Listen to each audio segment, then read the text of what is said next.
A simple potato salad made creamy without mayonnaise. Jump on the tahini and pickle juice dressing trend with me and enjoy a refreshing alternative for your favorite summer side dish. Hello, I'm Catherine. Bryan's behind the camera, and a number of you asked us for a potato salad recipe. So I immediately went to our oil-free mayo, but you've seen that amazing tofu-based mayo a few times now, and we know how many of you love it, so I wanted to try something a little different. Let me know in the comments if you've tried this tahini pickle juice trend. I'm pretty late to the party on this one, but I wasn't sure how much I would like this combo because I don't 100% love the taste of tahini on its own. But we tried it and we get the hype. This makes a really great simple dressing, and it's time to share this recipe with you. Start by cooking your potatoes. I'm using 2 pounds of these baby red and yellow potatoes, and you could use little fingerling potatoes as well. These are great because they won't get too mushy on you, and the really thin, flavorful skins mean you don't have to peel them. Rinse and scrub 2 pounds of baby potatoes. Halve or quarter them depending on their size, and add to a medium-sized pot with cold water. Salt generously and bring to a boil. Simmer for 8 to 10 minutes or until a fork is just able to pierce the potatoes. Don't overcook them. Drain, rinse, and cool completely. If you're a little impatient, like I am, then you might try and toss the dressing with the potatoes while they're still warm. But if you do that, then the dressing does firm up a little bit, and it will be a little clumpy on the potatoes. It still tastes the same, but it's not quite as nice. So allow the potatoes to cool for at least 30 minutes, but ideally chill them in the fridge for an hour or overnight if you're meal prepping. Meanwhile, prepare the dressing. Whisk a 1/4 cup tahini with a 1/4 cup pickle juice, 2 tablespoons lemon juice, a 1/2 teaspoon mustard powder, a 1/4 teaspoon celery salt, an 1/8 teaspoon garlic powder, and a pinch of black pepper. Stir in 1 cup chickpeas, 1 chopped rib of celery, an 1/8 cup diced red onion, 2 tablespoons chopped pickles, and 1 to 2 tablespoons chopped fresh dill. At this point, give the dressing a little taste, and if you're sensitive to the bitter taste of tahini like I am,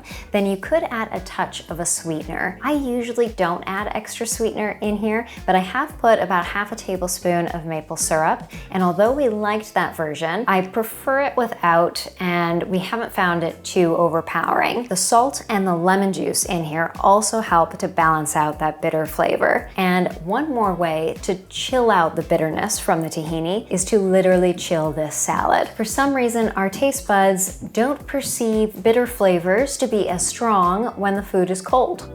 So the internet tells me, and that's what I observed, so I'm gonna think it's real.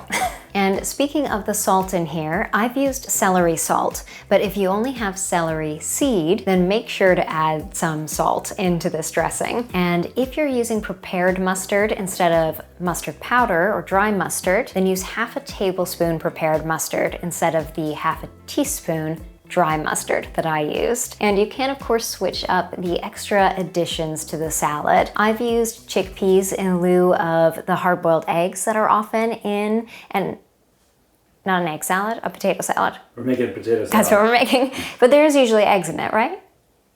I swear I prepped this, but now I'm confused. Yes. I didn't have potato salad very much growing up. Does it show?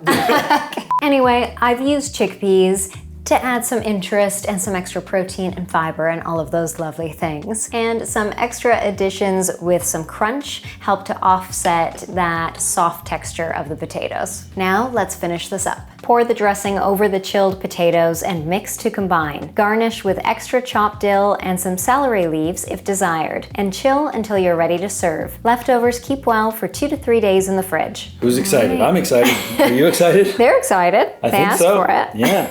I'm diving in. Here we go. Oh yeah. And you know what? My first bite included a celery leaf, which they're not in the photos because we forgot. It happens. They make a really nice garnish, and I use them on our lobster rolls and when I'm making salads with celery and stuff. So go ahead and toss your celery leaves in there. Bryan's getting a text. We're filming. Come on, Dad. This is delicious. You really preferred this tahini pickle juice combo instead of the mayo for a change. Yeah, it feels a little lighter. Yeah, and just kind of different. Would pair well with a black bean burger. Maybe coming soon. See what I did there? Pretty straightforward, really simple recipe. Great to meal prep. It lasts in the fridge for a couple days, so you can make it the day before. Make your potatoes in advance so that they're nice and cool. So it serves 4 to 6 and costs just under $5. It's about $4.85. That's pretty good. And if I use, that's using my chickpeas that I cook from scratch. If I use canned chickpeas, then it adds about $1 to the cost. So another little example of how cooking beans from scratch can save you a few bucks here and there. That is so tasty. So what's coming up next? We have a few things in the works. There will be a burger coming soon. There'll be some ice cream coming soon. But next week we're gonna do a homemade barbecue sauce. It's barbecue season. We'll give you a barbecue sauce that has no ketchup in it and no mustard. And that's the reason I created a barbecue sauce from scratch, because I have a bit of a mustard allergy, which is why I'm not. You have a mustard allergy. It's not a bit. But I've become more tolerant of it. So I use some mustard in this. That's why I don't have prepared Catherine mustard. has decided to persevere through the allergy. I will taste it for you. But if you really love mustard, then go ahead and put your Dijon in here and it'll be delicious. So the barbecue sauce, no ketchup, no mustard, and we're gonna put it on some pulled jackfruit. It's really tasty. Spicy chipotle. Yum. We'll see you then.